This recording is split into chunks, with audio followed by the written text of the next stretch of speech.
Olá, gente, tudo bem? Está começando mais um programa da Coluna Gente, aqui da revista Veja, diretamente do seu canal no YouTube, na plataforma Veja Mais e também na versão podcast no Spotify. Vocês sabem, toda segunda-feira um programa novo no ar. E hoje a gente bate um papo com o reitor da Pontifícia Universidade Católica do Rio de Janeiro, mais conhecido como PUC-Rio, o reitor e o padre Anderson Antônio Pedroso.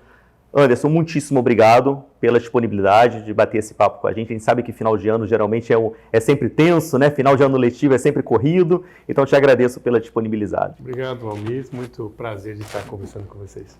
Legal. Reitor, eu já queria colocar como questão um dado que nos chama a atenção, que é a respeito do ranking que a PUC conseguiu recentemente, que foi a primeira universidade privada do país, né, em 3 rankings diferentes, quer dizer, tem uma mobilização muito forte de mudança em relação a isso. Queria que o senhor falasse um pouquinho dessas mudanças e como é que se chegou a essa posição. Tá bom. Primeiro, acho que é um processo, né? Tudo é um processo e gosto de deixar bem claro desde o início que é o sucesso de toda a comunidade, professores, alunos, funcionários, né? O sucesso na PUC ele é coletivo.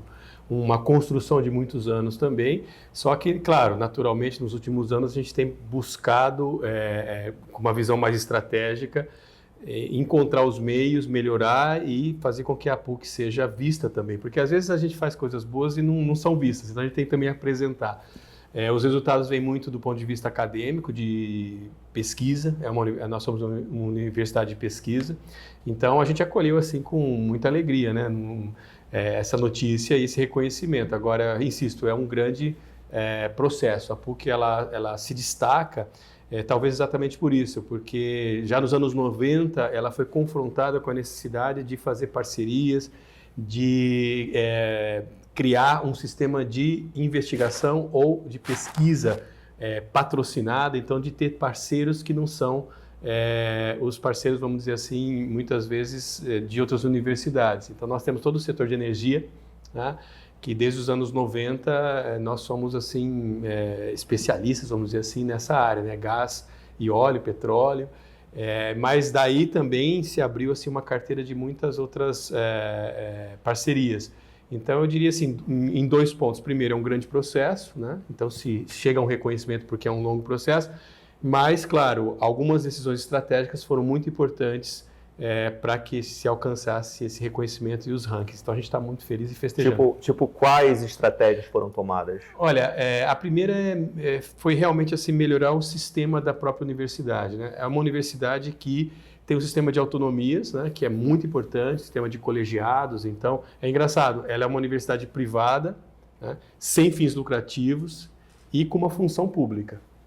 Então, eu sempre digo que é uma universidade privada, de direito privado, mas de função pública. Temos 40% de bolsistas, essa é uma outra 40%. Questão. 40%. Né? E chegamos assim, nós ultrapassamos o limite, ou então aquilo que se por lei pedido, a gente vai além. Né? Então, é uma universidade privada sem fins lucrativos, mas tem uma estrutura assim, bastante colegiada. E uma das coisas que nós fizemos foi, de fato, investir na melhora dos serviços. Então, os serviços para a comunidade, para os alunos, e também potencializar o que já existia.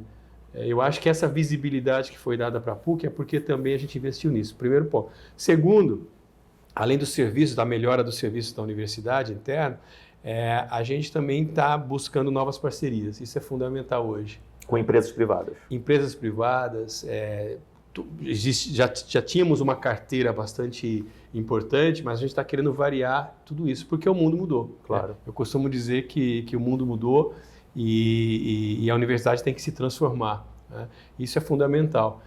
Hoje nós temos políticas públicas também, se quisermos assim, tocar nesse assunto, de inclusão de pessoas, de diversidade, que nós não podemos mais ficar à parte. E muita coisa depende disso. Então, na medida que a universidade ela se atualiza, ela se coloca ao lado das boas práticas de gestão, mas também boas práticas e boas escolhas do ponto de vista ideológico também. Não é? Uma universidade que se torna mais inclusiva, que respeita a diversidade, tudo isso é lei. Né? Então, na medida que a gente faz isso, a gente também cria um ambiente, ou então um ecossistema muito mais favorável para que as empresas venham. Então, há pouco a gente aprovou, por exemplo, o compliance da PUC. não se faz mais negócio sem compliance. É verdade. O compromisso ético é fundamental. Então, assim, a gente avançou em algumas coisas esses 2 anos, uma organização melhor interna, melhorar os serviços, aumentar a carteira de parceiros, mas eles vêm porque se criou mais confiança, se cria mais confiança. Eu diria que a PUC está investindo em confiança, eu acho que isso é importante. Já é muito querida, né? A PUC é muito querida, das cariocas, é a mais carioca, mais querida. No Brasil formou muita gente, mas eu acho que é a hora da gente investir ainda mais na confiança, na legitimidade, e por isso que a gestão tem que ser muito séria, muito pronta e também muito criativa, que eu acho que isso é fundamental. No Rio tem uma gíria que são os filhos da PUC, né? Eles se identificam, todo mundo se reconhece como filho da PUC, em algum momento. Pois é, exatamente. E eu encontrei isso, eu acho que é fantástico, é uma comunidade que sabe da sua história, né? E existe muito orgulho, né? No melhor sentido da palavra, de ter feito o curso aqui, de fazer parte, de ser membro dessa comunidade, né? E isso gera para a gente também muita confiança, muita abertura, mas eu acho que ainda tem muito campo para investir nessa área. Anderson, você citou agora há pouco, 40% de bolsas hoje para alunos de diferentes cursos dentro da PUC. Sim. É possível aumentar mais? Você chega a planejar uma possibilidade de alcançar esse número? Bom, vamos lá. Boa, ótima pergunta. Bom, primeiro tem que entender um pouco o que são esses 40% de bolsas, né? E entender a razão. O Brasil, em geral, né, nós vimos a crise da pandemia, mas já um pouco antes, né, a questão econômica é muito forte. Sim. E houve um empobrecimento geral da população. Então, nós temos bolsas que são bolsas que fazem parte de uma política do governo, né? Então, ProUni, são programas que são obrigatórios e que são excelentes, inclusive que alguns nasceram inspirados aqui na PUC há décadas atrás, né? Mas nós avançamos isso, a gente tem bolsas chamadas institucionais. O que são essas bolsas? São ajudas da própria universidade, que a gente separa uma parte do que entra na universidade, cria um sistema de projetos patrocinados para isso, para que a gente tenha condições de dar pequenas bolsas para a classe média. A minha angústia é exatamente essa, é que todas as classes sociais têm um lugar aqui na PUC, que seja realmente democrático. E a classe média hoje é uma classe que está muito sofrida, né? Então hoje, não sei, falar em dinheiro, R$500 faz diferença no orçamento de uma família de classe média. Então a gente está procurando dar pequenas bolsas mais constantes para que a gente não perca esse tipo de aluno, que é o aluno que a gente quer acolher, não é? Pessoas que estão interessadas, e eu costumo dizer assim, que ninguém, a gente não pode perder talento mais, né? Que ninguém deixe de estudar na PUC por causa da conta bancária. Vamos aumentar o sistema de solidariedade interna para que a gente possa dar pequenas bolsas, né? Agora, o sonho de tornar a PUC um dia uma universidade gratuita é possível, e nós já começamos. Então a gente retomou o endowment da PUC, né? O fundo de investimento voltado para isso, e na medida em que os antigos alunos, né, quem passou por aqui, né, os filhos da universidade, muitos exitosos nos seus negócios, mas todo mundo pode ajudar. Na medida em que se cria essa tradição, esse sentido de comunidade, aumentando o endowment da PUC, o fundo, a gente pode oferecer mais bolsas e chegar a uma totalidade, né? Você tem um planejamento de quantos anos isso seria possível? Sim, olha, até 2030, se a gente vai avançando, chegando a 500, mais ou menos, né, 500 milhões de reais de um fundo, a gente consegue, da maneira como a gente está desenhando a gestão da universidade, a gente consegue chegar a essa gratuidade. Agora, repito... Em 5 anos, então, seria possível? 10 anos, né? Mas em 5 anos a gente já alcança um equilíbrio para poder ir oferecendo facilidades para todos. Porque esse é o ponto, né? A gente não quer substituir a universidade pública. A universidade pública ela é fundamental. Eu tive ontem na UFMG, numa defesa de doutorado, fiz parte da banca. A universidade pública é fundamental e ela precisa, merece e é de direito, né? Agora, as universidades privadas, sem fins lucrativos como a nossa, as comunitárias, que eu acho que é o título mais bonito, elas também têm uma função social, é um outro tipo de sistema. Existe também, nós temos que perder o preconceito. juntos, né? Tanto a universidade pública quanto a privada juntos, é que a gente pode alcançar um bom resultado para o país, um serviço. Porque a universidade pública tem muitas facilidades que a privada não tem. A privada tem outras. Então a gente pensa muito nesse sistema. Não é para substituir a universidade pública, mas para fortalecer um sistema de solidariedade em que a nossa universidade possa acolher as pessoas que têm talento e que queiram fazer parte da nossa tradição. Porque aí também, a gente fala de diversidade, tem que também acolher essa diversidade, né? A tradição da universidade pública, o funcionamento é um, a universidade privada tem outro. Uhum. Então, um país que sabe equilibrar essas forças é um país que certamente está num bom caminho, que é o que a gente tem visto em muitos lugares do mundo. Anderson, vamos aproveitar essa oportunidade, acho que é interessante esclarecer o que significa uma instituição privada sem fins lucrativos, como você citou agora há pouco, que é a PUC. A PUC não tem lucro. Uhum. Então, tudo que nós arrecadamos com mensalidades, e aí a gente faz esse balanço das mensalidades com algumas bolsas, enfim, ela é mantida pelas mensalidades, né? E também por projetos patrocinados, que nos trazem um pouco mais de condição de funcionamento. Mas a PUC ela não tem lucro. Tudo se volta para a comunidade, né?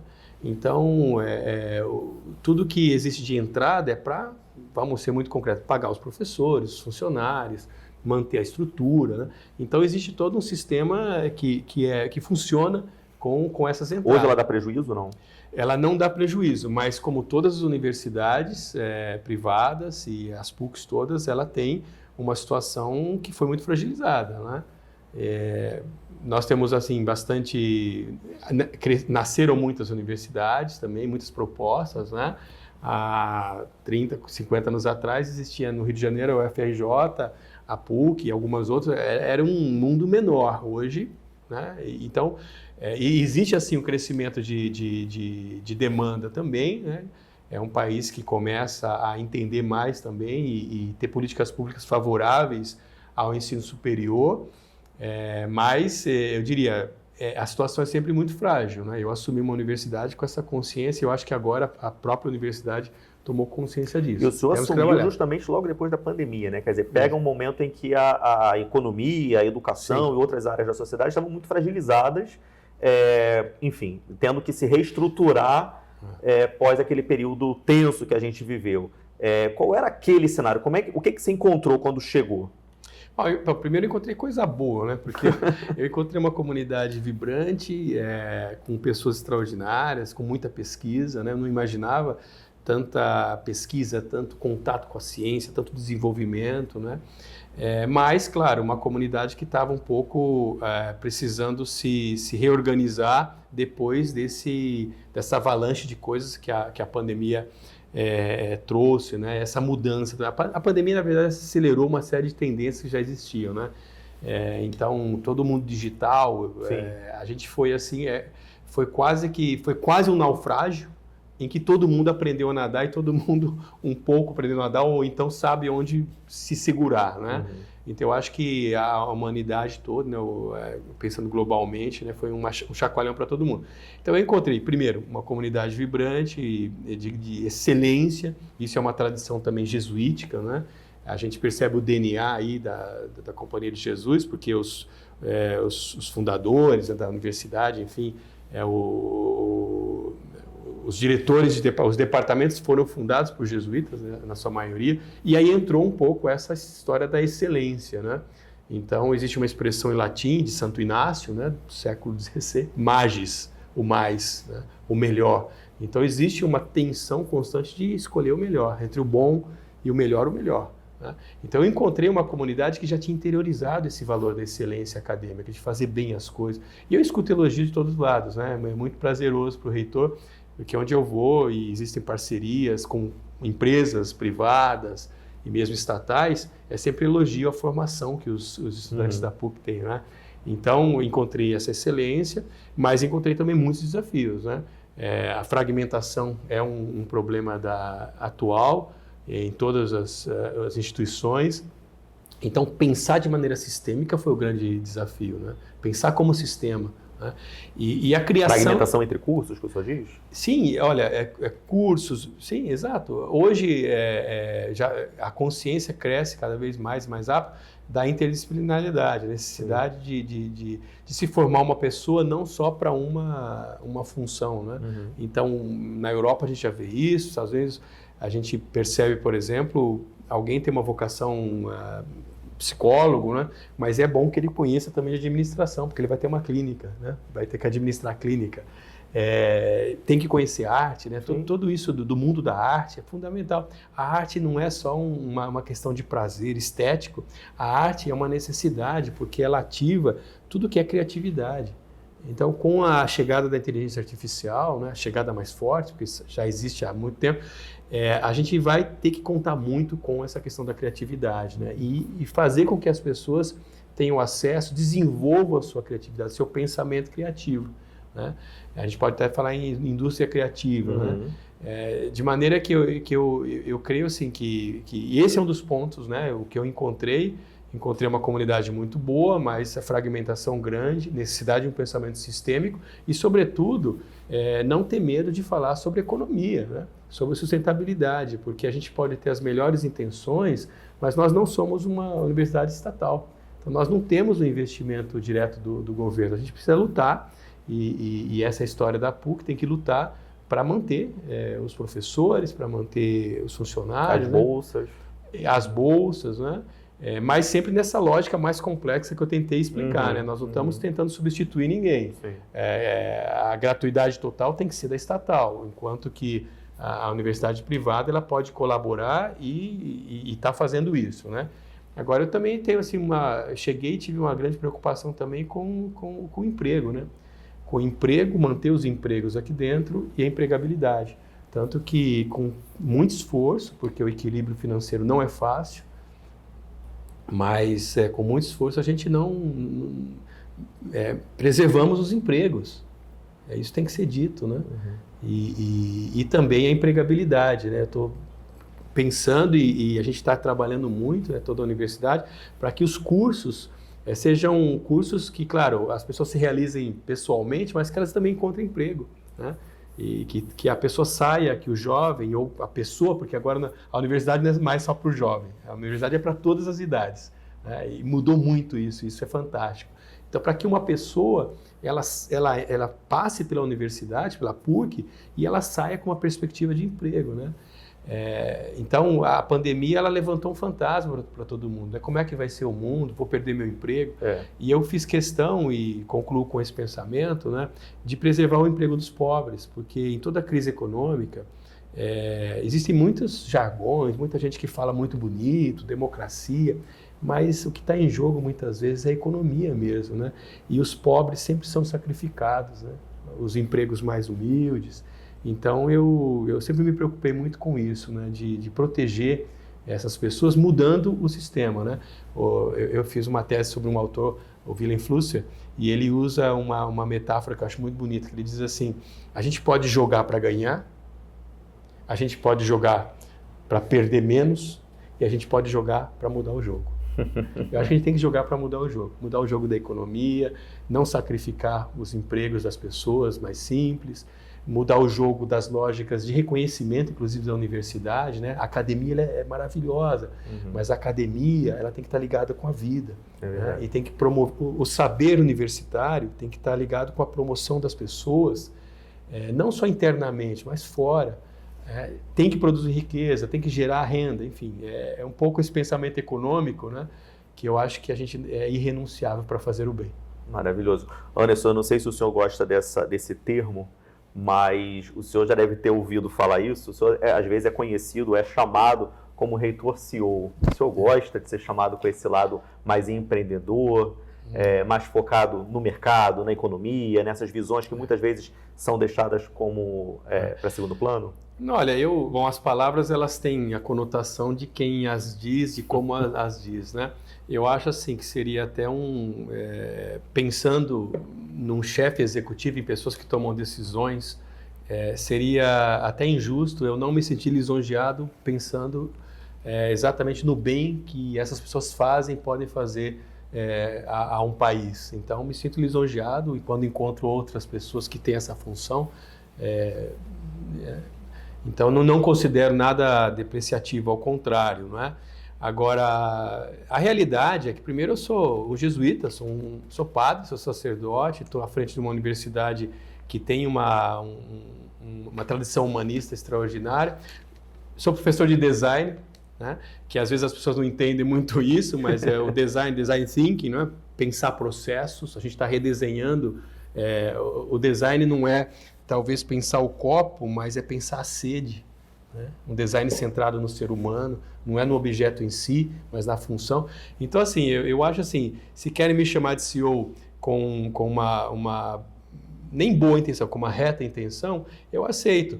Agora, eu já disse em outro contexto que eu sou CEO de uma universidade sem fins lucrativos, então CEO para os pobres.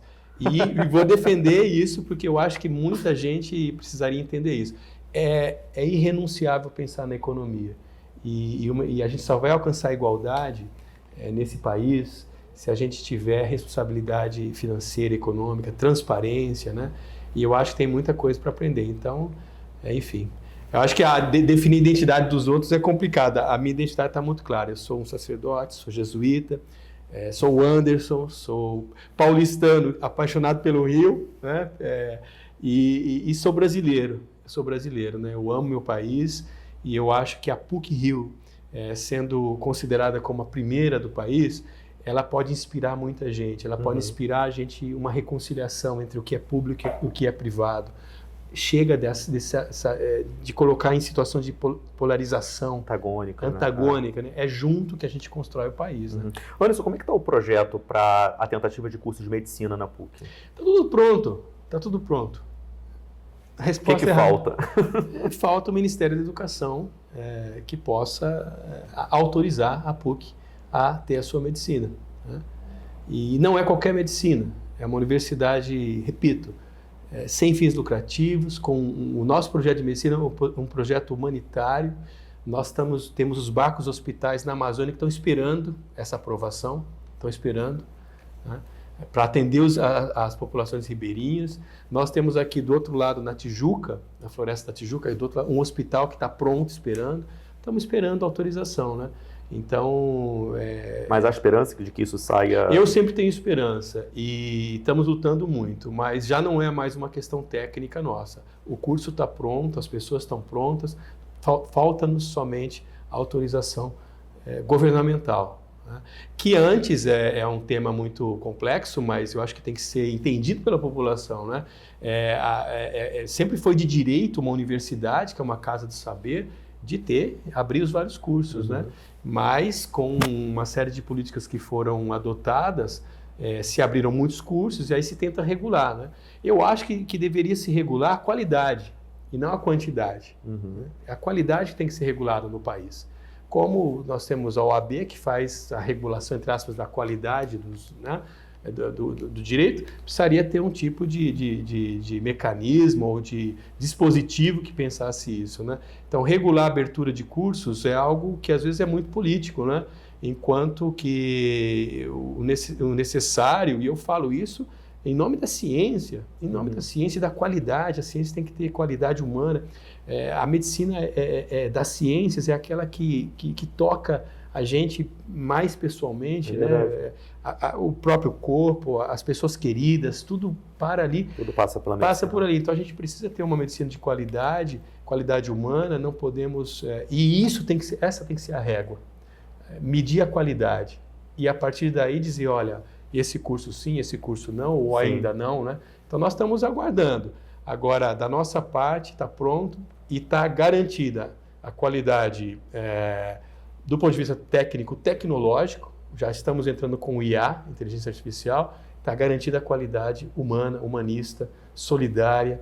Nós queremos produzir médicos para o país, né? Gente que realmente ame as pessoas, ame a sua profissão e que seja qualificado para exercer a medicina como se deve, com grande qualidade, com grande capacidade de empatia, inclusive. Legal.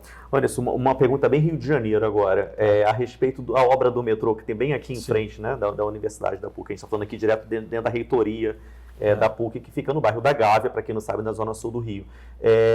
Essa obra está parada há muito tempo, né? Quer dizer, e acaba se comprometendo, inclusive, estruturas da PUC, né? Volta e meia tem essa notícia de que tem prédios que podem ser danificados por causa dessa obra que não foi concluída. De que forma a universidade pode contribuir com essa obra? Ou isso está em conversa com o governo do estado? Não, já está aprovado, já graças a Deus nós passamos isso já. Primeiro, assim, não há o risco de estrutural, ele foi calculado, é sempre, claro, nós estamos falando de estruturas imensas, eu não posso, como reitor, não é a minha especialidade, mas das informações que eu tenho, dos engenheiros, né, o risco sempre existe, mas nesse momento está bem controlado tudo isso, então não há risco para a universidade. O que há é um desconforto para a comunidade, porque hoje, por exemplo, um dia chuvoso no Rio de Janeiro, você não ter o metrô, o sofrimento que as pessoas passam com os meios de transporte, né, é muito grande. Um retorno aqui em frente é meia hora. Pois é. E assim, claro, e a gente tem alunos, né, estudantes que vêm de Niterói, que vêm da Zona Norte e Zona Oeste, então a gente precisa realmente desse serviço. Então, o que eu posso dizer para você é que as negociações foram avante, graças a Deus, com o governo do estado. Depois vai entrar também um lado da prefeitura, porque tem que fazer toda a parte da frente. Mas nós temos boa relação com ambos, né? Tanto com o governo do estado quanto com a prefeitura. Estamos assim super alinhados, porque a gente quer o bem da cidade e o bem do estado. A PUC, ela está no Rio, mas ela serve também o estado todo, né? Então a gente está muito alinhado e o prefeito, inclusive, foi antigo aluno da PUC, né? E a gente está assim, muito querendo o bem da cidade. Então, se Deus quiser, logo teremos um metrô. E a PUC já deu contribuição. Tem prazo, e está pronto. Não, isso aí eu não sei responder, mas o que está previsto é que se comecem logo as obras, né? Já foi tudo preparado, me parece, assinado. E eu acho que o mais importante mesmo é isso da população ser bem servida. A PUC já fez bastante coisa e nós estamos agora propondo ajudar nessa parte, não embaixo, né, mas em cima, criar uma praça. Como é que vai ser essa estação, né? Como humanizar essa estação, como conectar essa estação com a universidade. A universidade sem muros, né? Uma estação que comungue desse locus, ou desse ecossistema que é a PUC, né? E no bairro da Gávea. Vai ser uma estação bonita, espero que seja muito bonita, porque o campus da PUC é lindo, então eu acho que tem que continuar esse verde, né? E ser uma estação esteticamente agradável, humanamente adaptada para as pessoas se sentirem bem e virem aqui com mais facilidade. E cada vez mais que as pessoas possam também saber o que acontece, o que é pesquisado dentro das universidades, para que isso seja mais valorizado também pela população, pela sociedade, né? Quer dizer, aqui também teve uma parte importante da própria criação do Plano Real, quer dizer, teve vários outros momentos históricos importantes acontecendo aqui dentro desse campus. Né? Claro, a gente tem essa, vamos dizer assim, essa memória, essa gratidão e esse reconhecimento, mas também essa responsabilidade, né? Então, pensar em termos de Plano Real, né? Mas muita coisa acontece na universidade, não só na PUC, eu quero honrar todas as universidades, as universidades públicas, as universidades privadas, sem fins lucrativos, as com fins lucrativos também, eu não tenho nada contra. Né? Eu acho assim que o ecossistema é amplo e a gente só precisa pensar na mesma direção. Claro. Né? Mas, assim, eu creio que muita coisa acontece de pesquisa nas universidades que se transforma em bem público. E isso é importante, acho que a população tem que ter mais contato. Né? A gente tem um projeto, por exemplo, aqui de biodesign, que é uma coisa fantástica. Né? Começou com uma coisa muito simples e muito até comovente, com uma pergunta, né? Biodesign, né? O pessoal do design. Como é que se faz o ultrassom de uma gestante cega? Se o ultrassom é o momento mais bonito, que se vê até... Como é que faz? Então, os designers, né, pesquisadores aqui chegaram a imprimir, faz o ultrassom, imprime a forma, o bebê. Em 3D para... Entrega para a mãe. Olha. É um momento emocionante. Ela toca. Então, e isso agora se tornou... surgiu aqui dentro. Surgiu aqui dentro. Então, a universidade, isso investir na pesquisa é muito importante. Porque agora, com essa tecnologia, já se tornou lei. Todas as gestantes cegas, que tem questão visual, elas agora podem ter esse direito e a gente faz aqui, né? Tem todo o sistema para fazer isso. Então, a universidade, a ciência, ela tem que ser colocada a serviço da vida. Um outro projeto é muito forte aqui dentro, né, é a questão que é muito valoroso, né, que é a questão da energia verde, a questão da... Sim. O senhor tem projetos, inclusive, de amazonizar, né, que é um projeto muito voltado para a Amazônia. Queria que você falasse rapidinho, eu sei que o nosso tempo está curto, mas acho que é interessante. Eu acho que é o Papa Francisco, que chama A Querida Amazônia, foi um documento que ele escreveu. Então, assim, rapidamente, quando eu entrei, a primeira coisa que eu pensei é que uma universidade ela tem que ter um impacto local e global. Local, as comunidades do entorno, Rocinha, Parque da Cidade, Vidigal, manter empregos, criar um sistema de renda, enfim, impacto local, impacto global à Amazônia. Então, o nosso desejo é contribuir pela ciência, para que a ciência possa proteger a floresta, mas também desenvolver a floresta naquilo que ela tem de riquezas, né? E que isso seja riqueza para o país. Então, todos os projetos em torno da energia renovável são fundamentais, hidrogênio verde, captura de carbono. Então, a gente está avançando muito nisso e isso tem trazido também muitos projetos para a PUC. Então, o sucesso também é um pouco esse, porque a gente entendeu estrategicamente, onde investir e o que oferecer para as empresas, para as companhias. A gente quer ser uma universidade realmente comprometida com o socioambiental, com a Amazônia e com o mundo. Então, para nós, o amazonizar, eu digo, amazonizar é um verbo. Primeiro nós temos que nos amazonizar, nada colonialista, temos que entender as lógicas da floresta, conhecer a população, depois a gente vai amazonizar, servir e ajudar, né, no que for necessário, deixando sempre o pessoal da Amazônia, os amazônidas, né, como protagonistas, porque eles sabem muita coisa, é um saber que ainda está pouco explorado, a gente tem que fazer uma troca de saberes aqui da universidade com, eu chamaria entre a universidade, que é a floresta. Legal. É uma bandeira que não é mais do futuro, né, do presente. Do presente, a COP30 está aí. Exatamente. Muito forte. Agora, uma palavrinha que o senhor falou muito lá no começo, que eu acho que é uma palavra que está muito forte, não só dentro da universidade, mas em vários campos, também no campo empresarial, que é a questão da diversidade. Né? Eu queria que o senhor falasse um pouco, porque quando a gente fala de Pontifício, Universidade Católica, a gente está falando, né, dentro do próprio nome já traz, né, a questão da Igreja Católica. Como Sim. é que é isso?